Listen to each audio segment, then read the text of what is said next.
De Camilo Castelo Branco, Amor de Perdição, capítulo 20.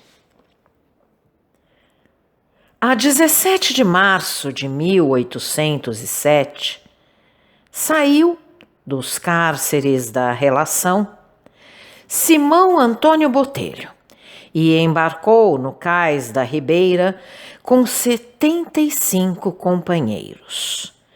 O filho do ex-corregedor de Viseu, a pedido do desembargador Mourão Mosqueira e por ordem do regedor das Justiças, não ia amarrado com cordas ao braço de algum companheiro.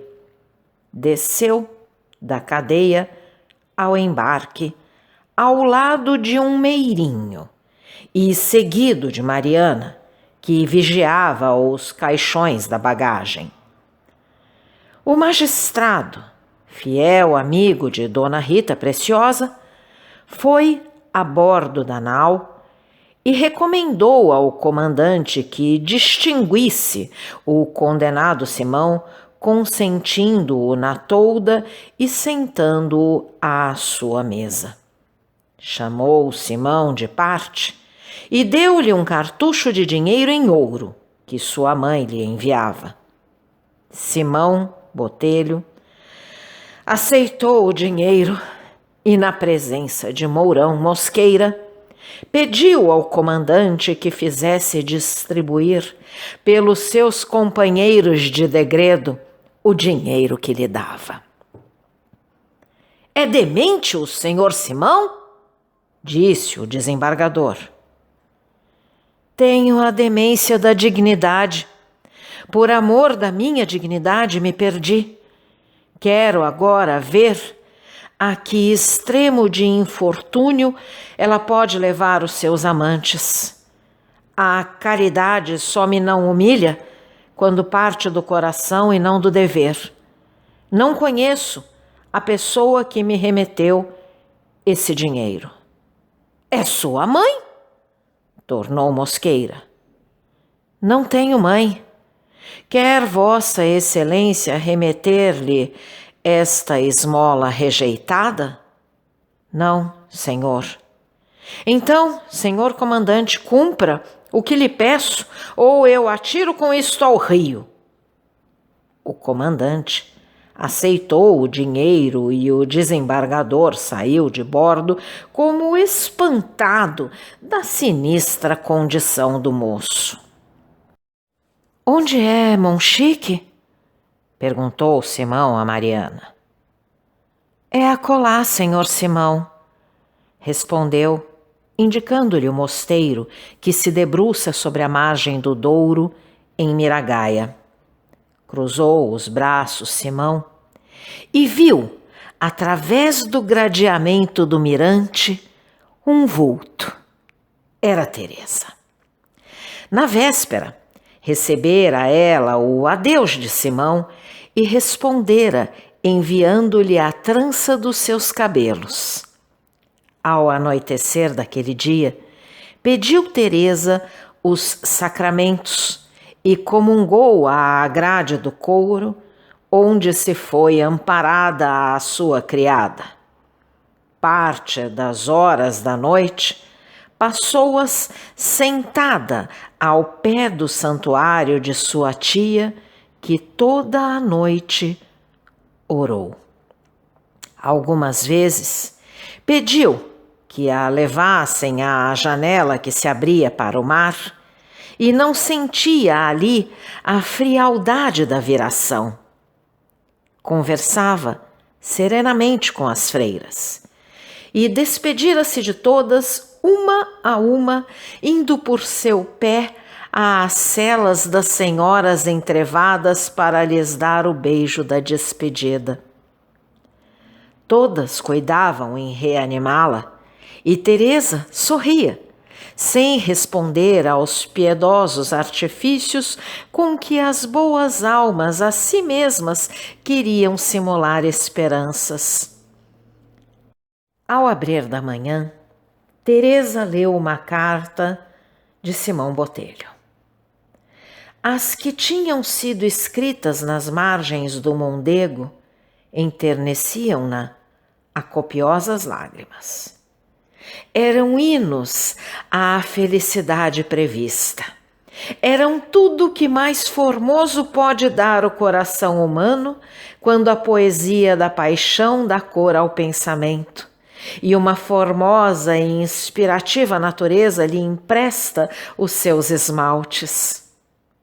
Então, lhe acudiam vivas reminiscências daqueles dias, a sua alegria doida, as suas doces tristezas, esperanças a desvanecerem saudades, os mudos colóquios com a irmã querida de Simão, o céu aromático que se lhe alargava à inspiração sôfrega de vagos desejos. Tudo, enfim, que lembra a desgraçados. Emaçou depois as cartas e cintou-as com fitas de seda desenlaçadas de raminhos de flores murchas que Simão, 2 anos antes, lhe atirara da sua janela ao quarto dela. As pétalas das flores, soltas quase todas, se desfizeram, e Teresa, contemplando-as, disse: como a minha vida, e chorou, beijando os cálices desfolhados das primeiras que recebeu. Deu as cartas a Constança e encarregou-a de uma ordem a respeito delas, que logo veremos cumprida. Depois foi orar e esteve ajoelhada meia hora com meio corpo reclinado sobre uma cadeira. Erguendo-se, quase tirada pela violência, aceitou uma xícara de caldo e murmurou com um sorriso: para a viagem. Às 9 horas da manhã pediu a Constança que a acompanhasse ao mirante e, sentando-se em ânsias mortais, nunca mais desfitou os olhos da nau, que já estava à verga alta, esperando a leva dos degredados. Quando viu a 2 e 2 entrarem, amarrados no tombadilho, os condenados, Teresa teve um breve acidente, em que a já frouxa claridade dos olhos se lhe apagou e as mãos, convulsas, pareciam querer aferrar a luz fugitiva. Foi então que Simão Botelho a viu e, ao mesmo tempo, atracou à nau um bote em que vinha a pobre de Viseu, chamando Simão. Foi ele ao portaló e, estendendo o braço à mendiga, recebeu o pacotinho das suas cartas. Reconheceu ele que a primeira não era sua, pela lisura do papel, mas não a abriu. Ouviu-se a voz de levar âncora e largar amarras. Simão encostou-se à amurada da nau com os olhos fitos no mirante. Viu agitar-se um lenço e ele respondeu com o seu àquele aceno.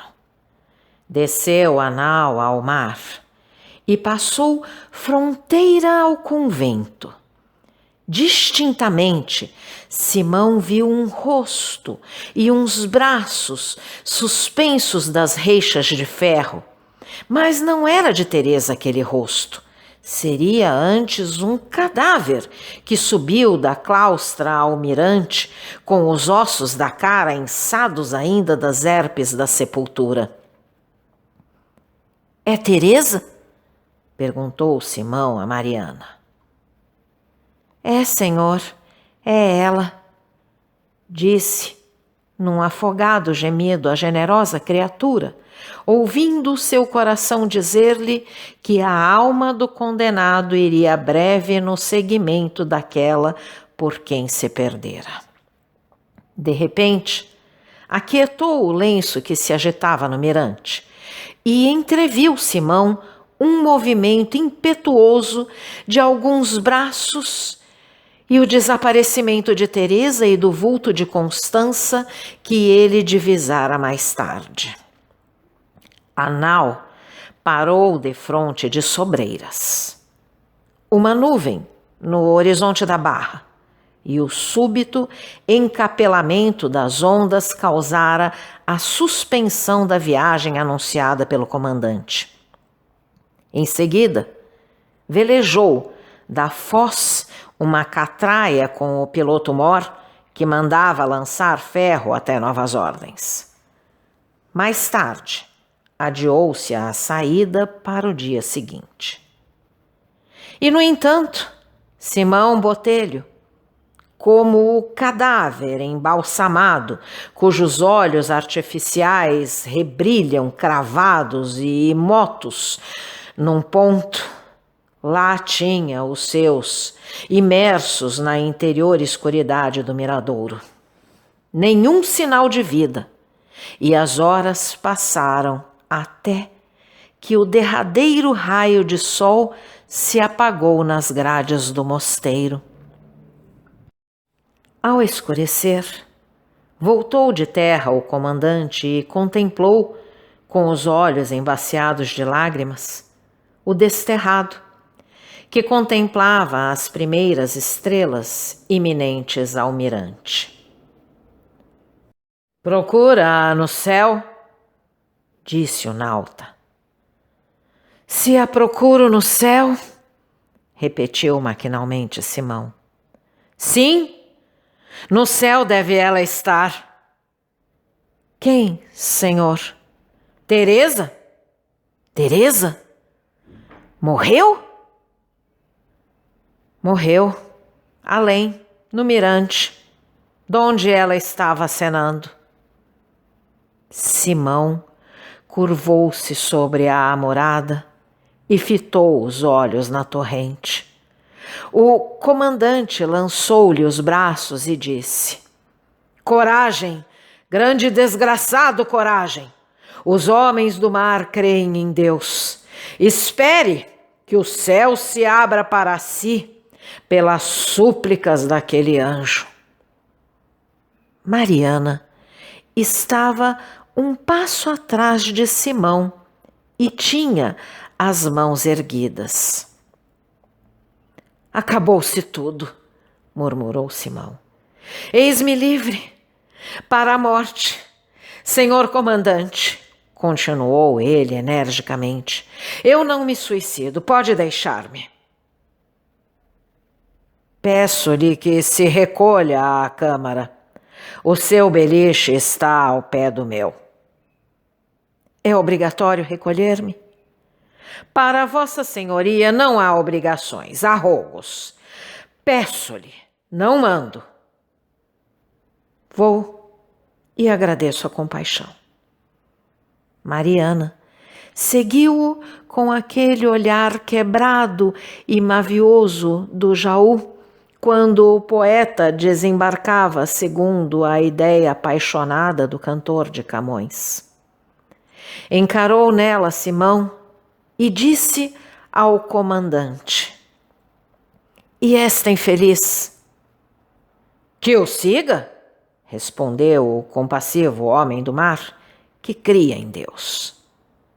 Simão recolheu-se ao beliche e o comandante sentou-se em frente dele. E Mariana ficou no escuro da câmara a chorar. "Fale, senhor Simão", disse o comandante. "Desafogue e chore." "Chorei, senhor. Eu não tinha imaginado uma angústia igual à sua. A invenção humana não criou ainda um quadro tão atroz. Arrepiam-se-me os cabelos e tenho visto espetáculos horríveis na terra e no mar." Assentemente, o comandante estava provocando Simão ao desabafo. Não respondia o condenado, ouvia os soluços de Mariana e tinha os olhos postos no maço das cartas que pusera sobre uma banqueta. O capitão prosseguiu. Quando em Miragaia me contaram a morte daquela senhora, pedi a uma pessoa relacionada no convento que me levasse a ouvir de alguma freira a triste história. Uma religiosa me contou, mas eram mais os gemidos que as palavras. Soube que ela, quando descíamos na altura do oiro, proferia em alta voz: Simão, adeus, até a eternidade. E caiu nos braços de uma criada. A criada gritou, e outras foram ao mirante e a trouxeram meia morta para baixo, ou morta, melhor direi, que nenhuma palavra mais lhe ouviram. Depois, contaram-me o que ela penara em 2 anos e 9 meses naquele mosteiro, o amor que ela lhe tinha e as 1000 mortes que ali padeceu de cada vez que a esperança lhe morria. E desgraçada menina, e que desgraçado moço o senhor é. Por pouco tempo, disse Simão, como se o dissesse a si próprio, ou a própria imaginação estivesse dialogando consigo. Creio por pouco tempo, prosseguiu o capitão. Mas se os amigos pudessem salvá-lo, senhor, eu dar-lhe-os-ia na Índia mais fiéis que em Portugal. Prometo-lhe, sob a minha palavra de honra, alcançar do viso-rei a sua residência em Goa. Prometo segurar-lhe um decente princípio de vida e as comodidades que fazem a existência tão saudável como ela é na Ásia. Não o intimide a ideia do degredo, senhor Simão. Viva! Faça por vencer-se e será feliz. O seu silêncio, por piedade, senhor, atalhou o degredado. Bem sei que é cedo ainda para planizar futuros. Desculpe a simpatia que me inspira a indiscrição, mas aceite um amigo nesta hora atribulada. Aceito e preciso dele. Mariana, chamou Simão. Vem aqui, se este cavalheiro o permite. Mariana entrou no quarto. Esta mulher tem sido a minha providência, disse Simão. Porque ela me valeu, não senti a fome em 2 anos e 9 meses de cárcere. Tudo que tinha vendeu para me sustentar e vestir. Aqui vai comigo esta criatura. Seja respeitável aos seus olhos, Senhor, porque ela é tão pura como a verdade o deve ser nos lábios de um moribundo.